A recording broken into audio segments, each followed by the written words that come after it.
Ladies and gentlemen, what I am about to review is one of the worst movies of all time. We all know this. What you will not be seeing is anything what that guy with the glasses did, including the famous packed credit card reaction. He's done it. I don't have anywhere near the reaction to the back credit card like he did. If you want to see that, please go over to the Nostagliga Critic, that guy with the glasses website or YouTube page to see it. What you are going to get is indeed a killing of a franchise. A movie so bad that just to make sure I saw what I saw in theaters, I bought the videotape of this movie. That, and I just had to be that, and I just had to, being how big a Batman fan I am, I just had to have it. I tell you this now. I do not blame any of the actors who participated in this movie. The total blame goes to Joel Schumacher, the man who just so happens to be gay and decided to actually, even though the history of homosexuality and homophobia foolishly connected with Batman, to do a tribute to the stereotypical gay lifestyle or something. I'm not sure, I just know all the sexual references in this kind of kids movie is unwanted, and that it has to be what homophobes and non-homophobes know.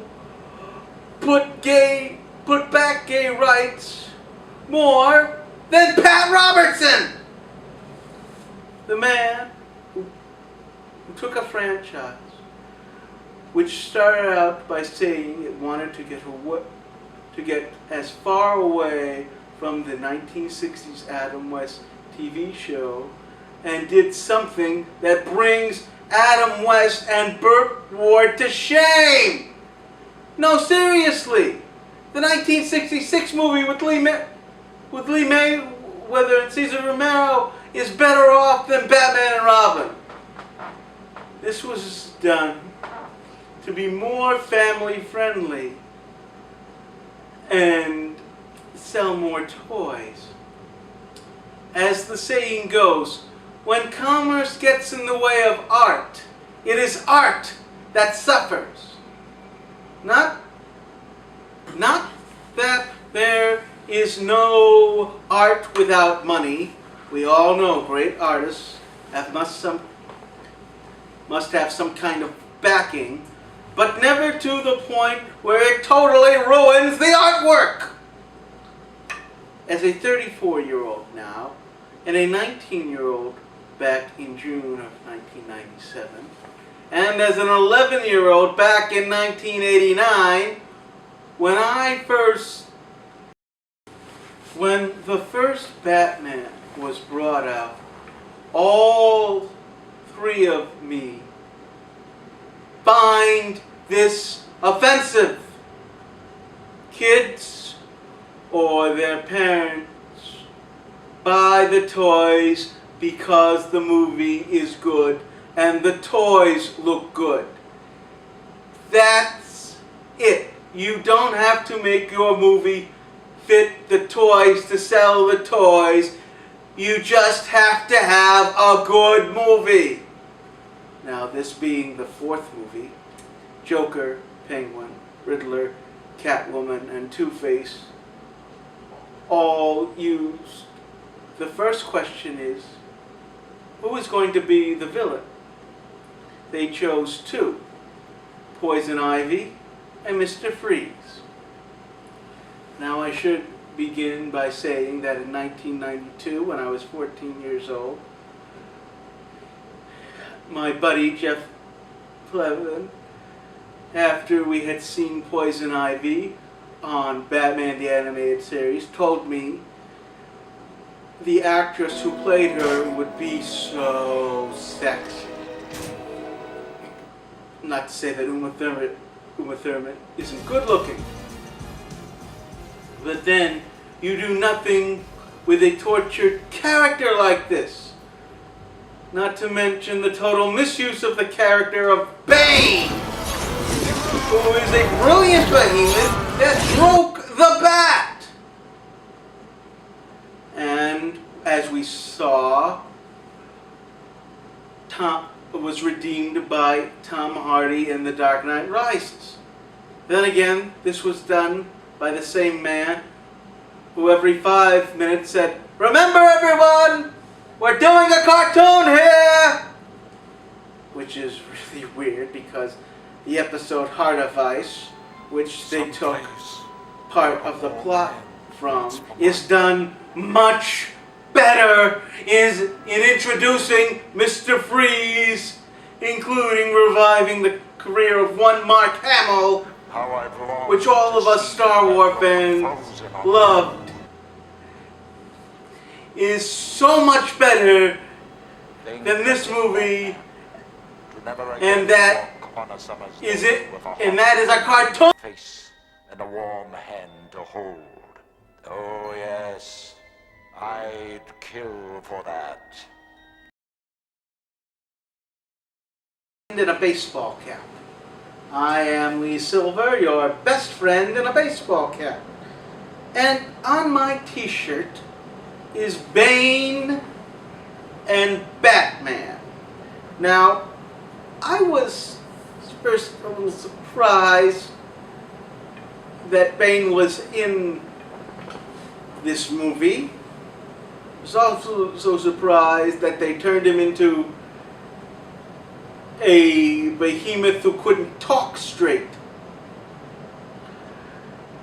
You see, what Mr. Nolan did with Bane and what Mr. Schumacher did with Bane are two different things. It's like he didn't know anything about him except what his, nephew told him. And that is just one of the reasons why this film being reviewed today, called Batman and Robin, stinks. Oh! Batman Sub-Zero, which was for sale as part of the marketing for Batman and Robin, is better than this cartoon. Arnold, it's not your fault. You were not the one who wrote all those cold. Afraid that the conditioners left me In the cold. movie, Do you which, please of by mercy? the way, Well, was the we- chilling sound of your doom. if we had, say, 5 cold puns, I wouldn't mind it so much. A freeze But is cold coming. after cold pun after cold pun is just so bad. You guys took the most sympathetic No of all choice the villains, arguably, billions and turned to him complete my into research. something worse than camp. So I can find a cure. Now, when dealing with Alicia Silverstone, unlike others, I didn't mind the casting of her because, well, let's face it, I was 19, we're both Jewish, and she's really attractive. My problem is having her, instead of being Actually, I'm looking for an instead of being Commissioner Gordon's daughter, like we have seen in the comic books, the Adam West series, and Batman the Animated Series, Let's see we what know Batgirl she becomes Alfred's Alfred. niece. Even though in one scene that was cut, Oh my dear, which what should the most not wonderful have been, because while nothing could have saved this film, it would have made it much easier to swallow. Where Alfred says that biologically Barbara is not. Alfred says that biologically, Barbara is the daughter of the woman he was once in love with, but for various reasons broke up. Though personally, I would have liked it if it were the commissioner's daughter. Not to mention, you put in Julie Madison and then cut her nearly completely out of the final act. That's right. There was more of the character, but Schumacher decided she could be cut out of the third act and it would be a better movie. Which brings me to this. Why, under Schumacher, did Commissioner Gordon, played brilliantly by the late Pat Engel, suddenly become...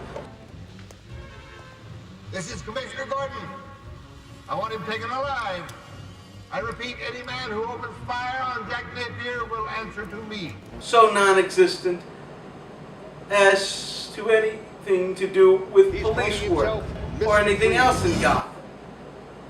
The whole thing of this is about family. You're never gonna win this argument. And here's the most frustrating thing in my mind about Batman and Robin. The whole family thing could have actually worked! When you hear what is said by the stars about the movie, you think it could have been at least a decent flick, even with the plot devices, but no, they couldn't even do that. Stop the tape. The whole brothers thing of Robin want more responsibility and Batman not giving to him any, but must grow and do so, could have been decent. But thanks to Joel Schumacher, it died, as did the franchise. And the chase to see Scarecrow, possibly played by Jeff Goldblum, with Harley Quinn, only in the Batman universe, because Batman '89 was so good. It spawned Batman in the animated series in the first place. Okay, she would have been in the movie as the Joker's daughter, not his girlfriend, but that would have been still great! Even if it was just his daughter! And even possibly Jack Nicholson coming back as flashbacks for the 5th movie, but no! Schumacher!